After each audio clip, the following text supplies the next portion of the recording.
Well, for once, I'm making a topical video. Ugh. Hello, all you female space marines and non-binary custodies. My name is Salamander. And frankly, I'm a little tired of constantly rewriting the video I've been writing about the gender politics of Warhammer for the last year. So where I will be making an addendum to that video when it comes out to address this, it'll mostly be me telling you to watch this video. So if you are watching that video, hello. It didn't take me another 6 months to make it, right? And if you're watching this video on its own when it first comes out, good on you for being ahead of the curve.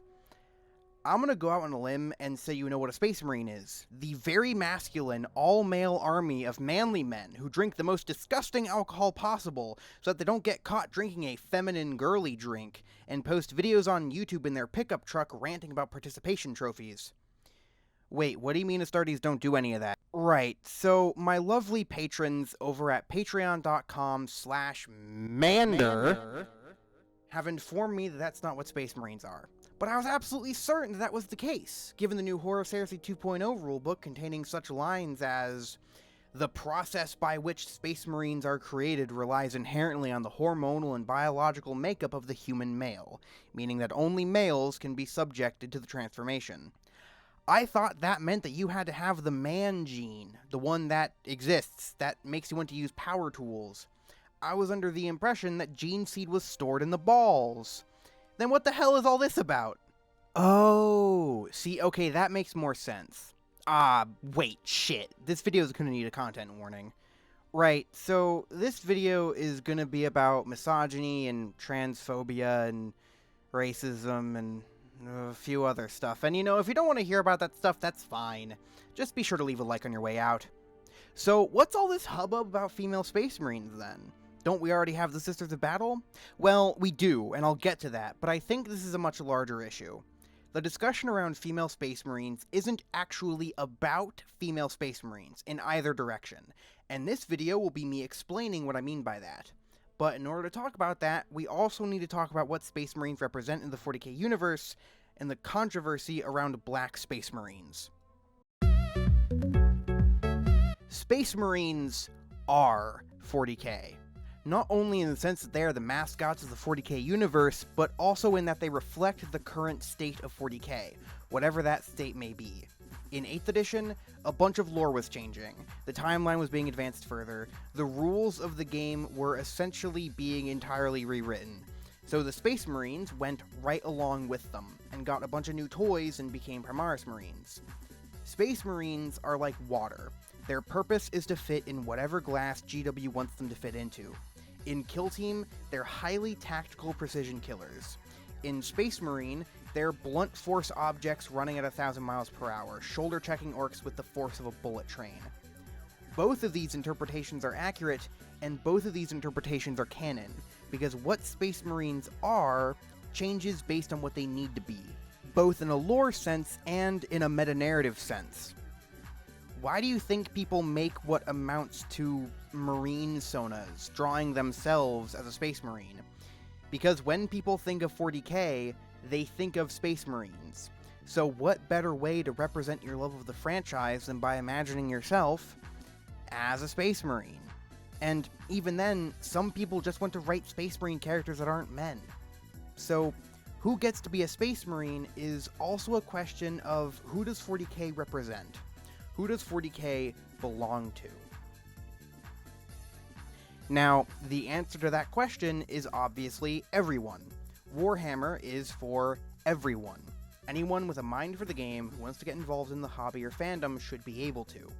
And this is something that Games Workshop has, in theory, agreed with. And as an example, when Games Workshop wanted to make it clear their stance on racial inclusivity within the 40k fandom, what did they do? They put a black Ultramarine on the cover of a book. They enshrined the idea that Space Marines didn't have to look like their Primarch, opening the door for Black Space Marines who aren't salamanders. This book also came out a month after GW released the "You Will Not Be Missed" statement, so if you have any thought in your mind that this might just be a coincidence, then I have a bridge to sell you.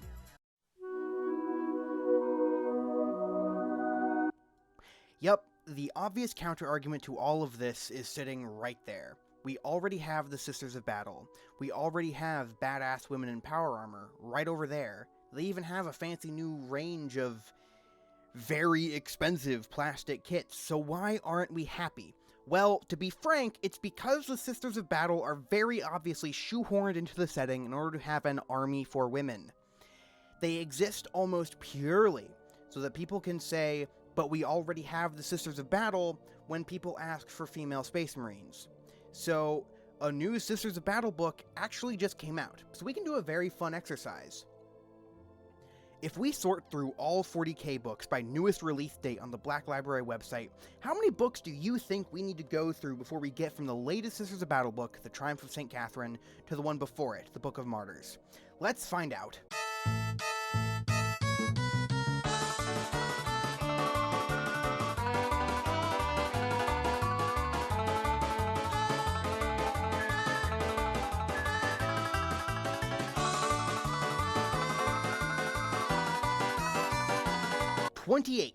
There were 28 books released between the Book of Martyrs and the Triumph of St. Catherine.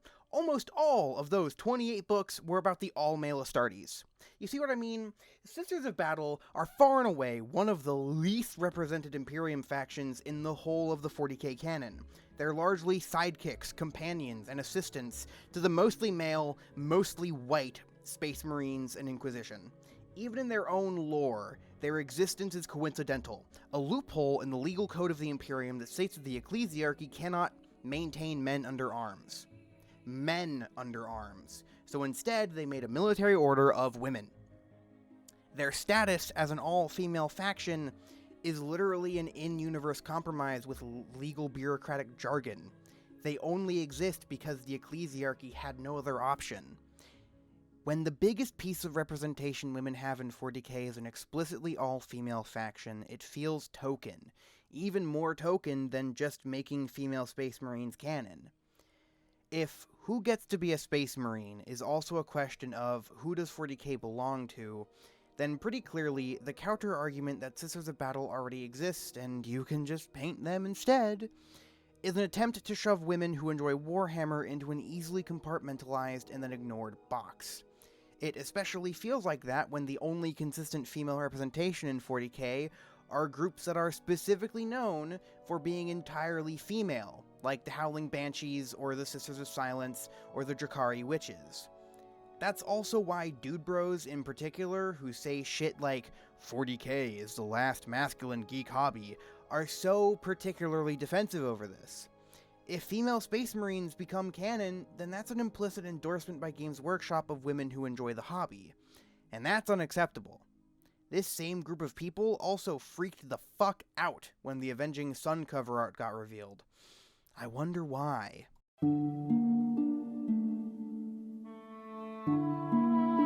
Well, a lot, actually. Why do you think not a lot of women actually play Warhammer? It's not because of any bioessentialist garbage of anything about 40k being more particularly male. We see women all the time who are involved in things that are incredibly specifically male and cater to men, so clearly there's not something inherent to women that makes them want to not play Warhammer. So it therefore must be something external. Something about 40k makes it unappealing to women. And you know, I can say pretty confidently, as someone who's spoken to a lot of women who are fans of 40k, one of the biggest potential turnoffs in the setting is its clear and present hostility toward women. A lot of people who are fans of 40k pretty much only engage with 40k as part of their media diet. They only hang out with other people who like 40k, so they don't see the other side of this coin. But oftentimes when I hang out with my friends who aren't into 40k and I talk to them about my job, I tend to get, oh, isn't that weird Nazi game where you collect little plastic racists?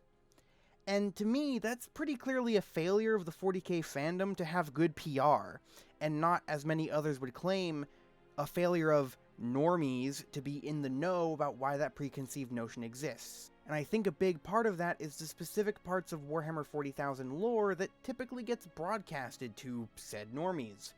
The parts they see of 40k's lore isn't the biting social commentary, It's not the aggressive skepticism towards the legitimacy of power structures, and it's certainly not the old-school devil-may-care nihilism and British punk aesthetics of Rogue Trader. It's whatever's in the cool rulebooks and whatever gets widely spread on the internet. And sadly, both of those are legions of all-male goose-stepping Astartes who say a funny made-up racial slur before putting a bolt shell through the head of an Eldar child. Why is it at all surprising that marginalized people don't feel welcome in our spaces? Would this be entirely fixed by making the person holding the aforementioned bolt gun a Yas Queen girl boss who is literally slaying? Obviously, no, but that's because it's not what we're talking about. There's no reason why Space Marines can't be femme, but no reason why they can't also be men. It's the lack of opportunity, the restriction of something so token and meaningless that it almost comes off as malicious. When we say we want female Space Marines, what we're actually doing is a statement of radical, unconditional support for a space to be created for women in the hobby. That's it. And it's deeply disappointing when it seems like Games Workshop refuses to even give us that. Oh, and I almost forgot. Inherent to the male what?